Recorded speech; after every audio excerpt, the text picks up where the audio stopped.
This video offers a brief and neutral look at the life of George F. Kennan. In 1946, a relatively unknown American diplomat, stationed in Moscow, sat alone and wrote a document of nearly 8,000 words. At the time, he had no way of knowing that this text would shape global politics. His name was George F. Kennan. George Frost Kennan was born in 1904 in the U.S. state of Wisconsin. He was educated at Princeton University and entered the U.S. State Department at a young age. Russian language and Soviet political culture would eventually make him one of Washington's most knowledgeable diplomats on the Soviet Union. The Second World War had just ended. The United States and the Soviet Union, our essentially allies, were rapidly becoming adversaries.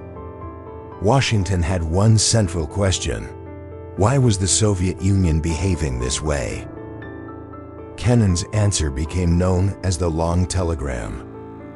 In this document, Kennan argued that Soviet behavior was not the result of temporary hostility, but of a deep ideological distrust of the West.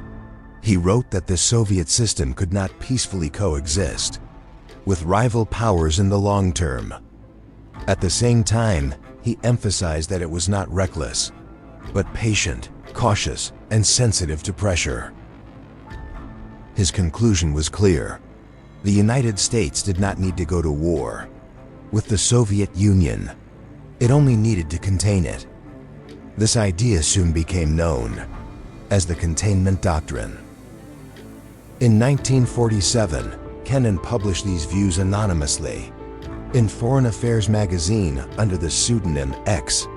The article argued that Soviet expansion should be limited, not through direct military conflict, but through political, economic, and strategic means. It was not a call for war, but a strategy of long-term endurance. The United States adopted this approach. Containment shaped the creation of NATO, the Marshall Plan, and many of the most critical decisions of the Cold War. George Kennan was never an elected leader, yet his ideas influenced presidents, generals, and policymakers for decades.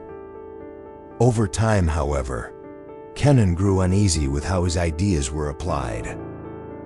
From the 1950s onward, he criticized the excessive militarization of containment.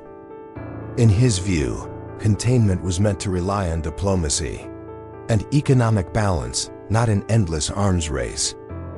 As nuclear weapons multiplied, he warned that the Cold War was being pushed toward unnecessary and dangerous extremes. Unlike many architects of power, he did not fully embrace the outcomes built on his ideas. George F. Kennan spent the rest of his life reflecting on these consequences. He wrote history, taught, and continued to argue for restraint and diplomacy in international relations. His influence endured even as he distanced himself from the policies derived from his original vision. Kennan lived to the age of 101. He witnessed both the beginning and the end of the Cold War. He was not a public figure who spoke to crowds. He did not campaign or give rallies.